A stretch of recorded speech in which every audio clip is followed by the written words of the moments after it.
देखिए, आपको अवार्ड्स के लिए एक नोट्स तैयार कर रहा था मैं, तो नोट्स के थ्रू आपको अवार्ड समझाता हूँ। देखिए, सरस्वती सम्मान, ज्ञानपीठ पुरस्कार और व्यास सम्मान, ये 3 हमारे इंपॉर्टेंट अवार्ड्स हैं जिसको हमको समझना चाहिए परीक्षा के लिए। हमने क्या किया है, क्योंकि सरस्वती सम्मान के लिए 15 लाख रुपए मिलते हैं, ज्ञानपीठ पुरस्कार के लिए 11 लाख रुपए मिलते हैं और व्यास सम्मान के लिए 4 लाख रुपए मिलते हैं। तो याद करने का तरीका मैंने सिंपली बना दिया है कि 15 lakh is equal to 11 lakh plus 4 lakh. ठीक है, तो इस ट्रिक से आप दिमाग में रखना कि सरस्वती सम्मान के लिए सर्वाधिक रुपया मिलता है, फिर ज्ञानपीठ पुरस्कार के लिए, फिर व्यास सम्मान के लिए। अब देखो, जो 2024 का सरस्वती सम्मान है वो साधु आपके भद्रेश दास जी, जो कि संस्कृत के विद्वान है, संस्कृत के लिए पाए हैं। इसके बाद से जो आपका ज्ञानपीठ पुरस्कार और व्यास सम्मान है, ये दोनों हिंदी के लिए मिला है। देखो, विनोद कुमार शुक्ला जी छत्तीसगढ़ के रहने वाले हैं, छत्तीसगढ़ के पहले ऐसे व्यक्ति हैं जिनको ये अवार्ड मिला है।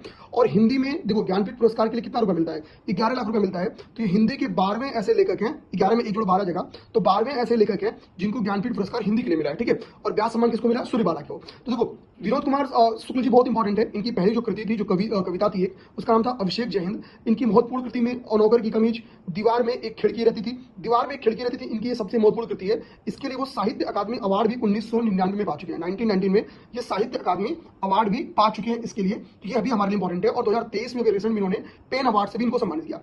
सूर्यबाला जी जो व्यास सम्मान से सम्मानित हुई हैं, कौन देश को वासी वेणु की डायरी, ये इनकी कृति है जिसके लिए इनको, ठीक है, व्यास सम्मान से सम्मानित किया गया। तो ये अपना क्या है, ये तीनों महत्वपूर्ण अवार्ड है जो कि पेपर में लगातार आते रहते हैं, जिनके बारे में हमको जानना आवश्यक रहता है। आप हमको कमेंट करके बताओ, हैशटैग कमेंट करके बताओ कि इन तीनों अवार्ड्स में से किस अवार्ड में, ठीक है, ब्रॉन्ज की सरस्वती माता की एक प्रतिमा भी मिलती है।